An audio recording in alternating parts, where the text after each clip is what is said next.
Hey there, welcome to LSAT Demon Daily. I'm Ben Olson. That's Nathan Fox. Together, we're the founders of LSATdemon.com and our weekly podcast, Thinking LSAT. We got an email here from Chris.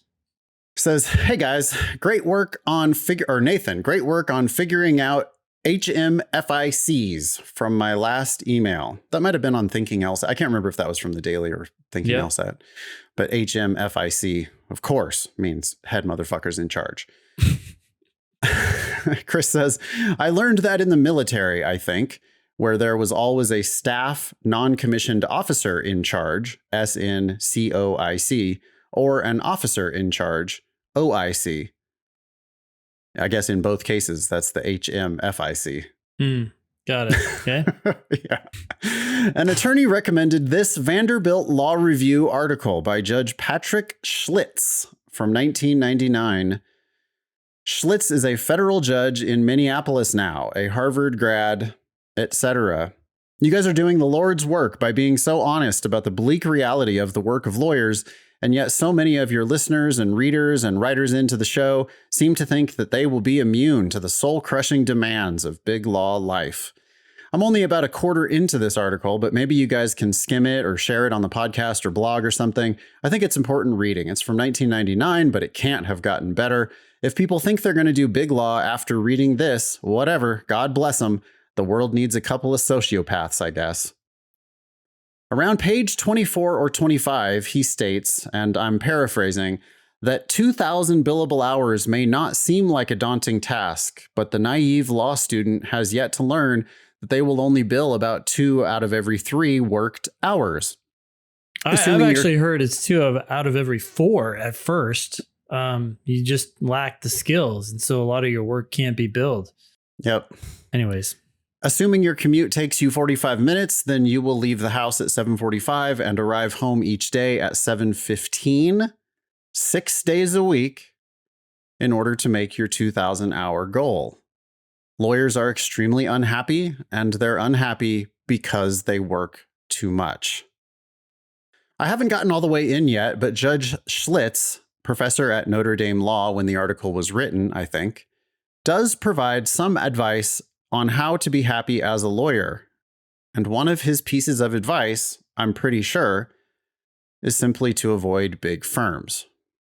Thanks again, Chris. So, Ben, you skimmed it. I actually took a couple hours and read the whole thing.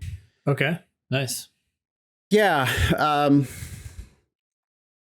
It should be required reading. Yeah. We'll share it. We'll put it in the show notes. We'll figure out how to get this out to y'all. You could also, I'm sure, just Google it. Vanderbilt Law Review, Judge Patrick Schlitz, Schiltz. It's a 1999 Law Review article. Anyway, I did read the whole thing, and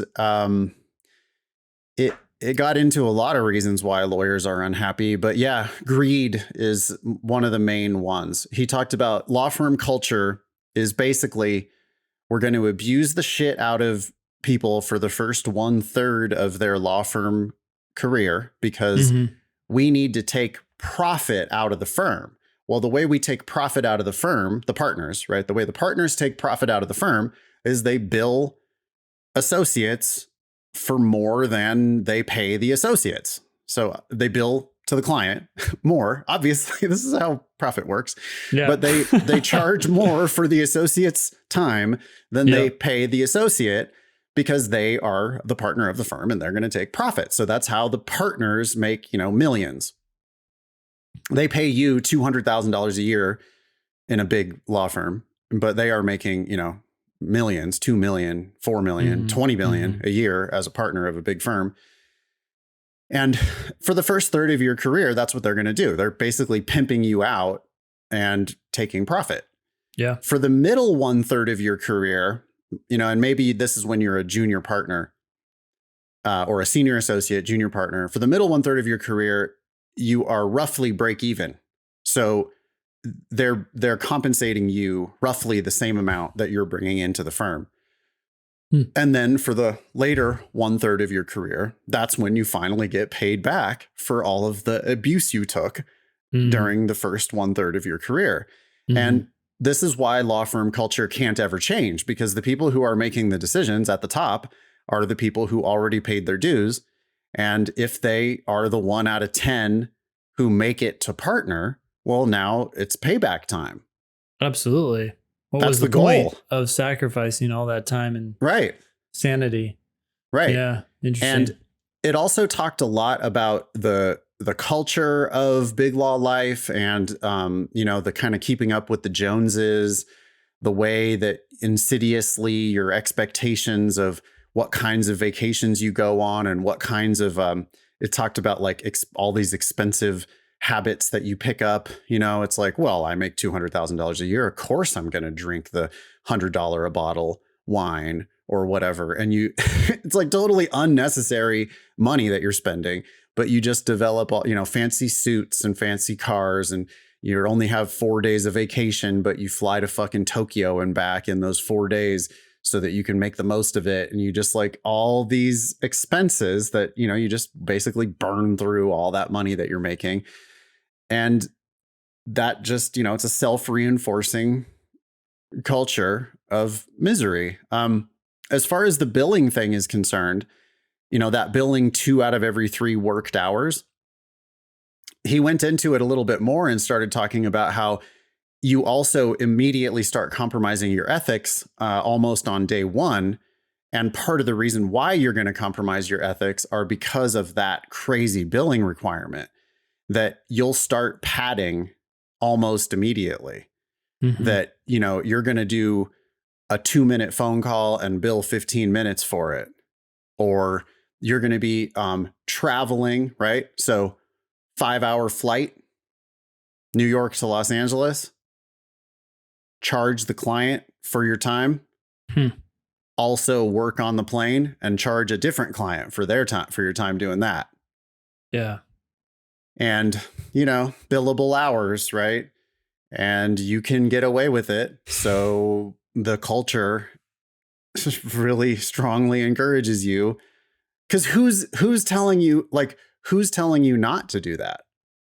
Well, it's interesting that you say that, because just seems so blatantly wrong. But the title of this article is On Being a Happy, Healthy, and Ethical Member of an Unhappy, Unhealthy, and Unethical Profession.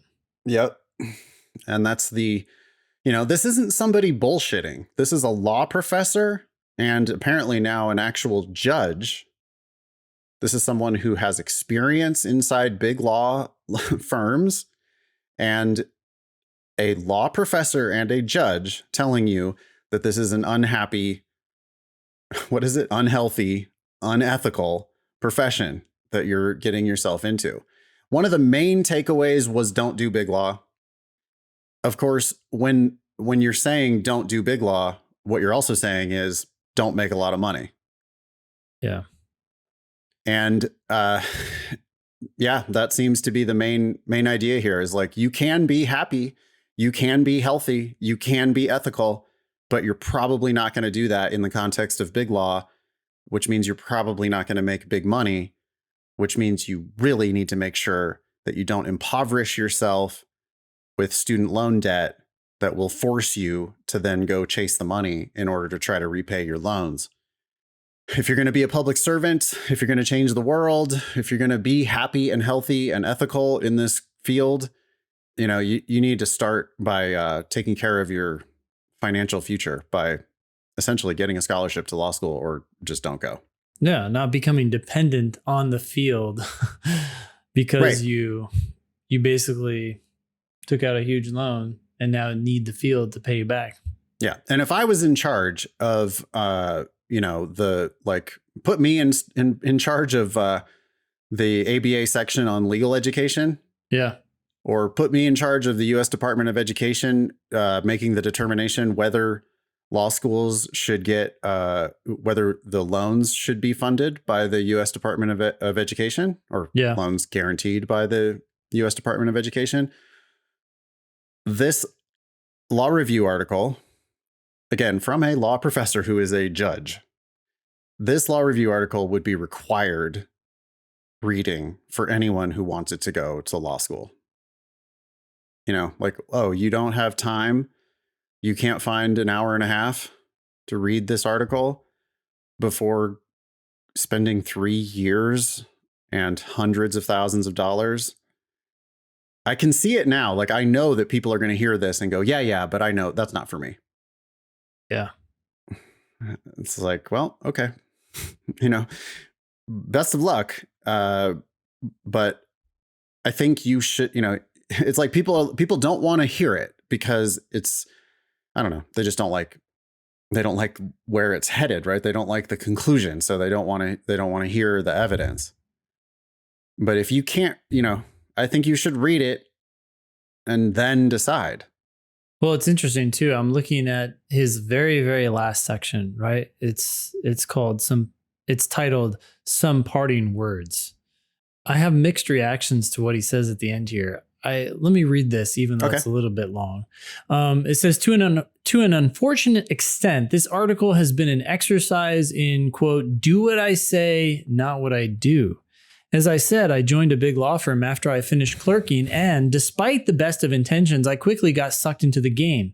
It is very, very hard to avoid the pressures and temptations pushing you toward the big firm. Very, very hard to avoid playing the game once you arrive at the big firm, and very, very hard to stop playing the game once you have left the big firm. I failed on the first 2 counts and continue to fail from time to time on the third. But I want to leave you with the following. By way of illustrating that it is never too late to change, even when you've failed as much as I have. My firm was lead counsel for the plaintiffs in the Exxon Valdez oil spill litigation. Remember that? Yep. Fiasco. In 1994, while I was still a partner, we won a judgment of over $5 billion. That would be a lot more today. We partners all knew that if and when we collected that judgment, even the smallest partner's share would be a few $100,000. Most of the partners would become millionaires. Because my wife and I would both be partners, we would enjoy 2 slices of this enormous pie. At about the time of the Exxon Valdez verdict, my wife and I were beginning to feel that somewhere along the line we had lost our way. We were working constantly. Wait, what? Is that what that says? I don't know if that's what that says. Anyways, it's a word I don't recognize. We were under constant pressure. We were constantly feeling guilty about the hardships we were imposing on each other and on our children. The life we were leading was not the life we had envisioned. We had strayed from the values with which we were raised. In early 1995, we decided to leave big firm practice and to leave the Exxon money behind. We decided to give up a ton of money in return for work that was more enjoyable and less stressful, and for more time with each other and our children. All of this we decided was more important than money, even lots and lots of money. Now, this is where it gets. This is where I have some qualms. I don't claim that we made an enormous sacrifice. We did give up a lot of money, but we still get paid well and we have great jobs. Nor do I claim that we have stopped playing the game, that we have no regrets, that we never look back, and that we don't care about money anymore. None of that would be true. Living a balanced life and defining success for yourself are lifelong struggles, and they do not end once you leave a big law firm. The one thing I can promise you is that as we rediscover every day, they are struggles well worth undertaking. Okay, so my issue with this is that this is someone saying, hey, don't do big law, but clearly did big law and also reaped enormous benefits from it. I mean, quitting at this point, is giving up a lot of money, but this is also someone who has a lot of money and it's easy to quit. Yep. Yeah, I mean, I think he would say don't get into it in the first place, right? That's what I'm wondering. That's the issue, though. I'm taking, I guess, is really? Do you really think that you would have preferred the life that you wouldn't have if you hadn't done this? I mean, he's probably extraordinarily wealthy because of these choices. Sure. I'm not a fan of, I'm not telling anyone to go do big law. I think the vast majority of people are going to be miserable, but it's weird coming from someone who made a lot of money from it. Sure. I want to know what our listeners think. Yeah. You should email daily@lsatdemon.com if you have any comments about this law review article, or if you want to just ask us a question or share some LSAT or law school admissions news. Again, that's Yeah. daily@lsatdemon.com. Thanks for listening.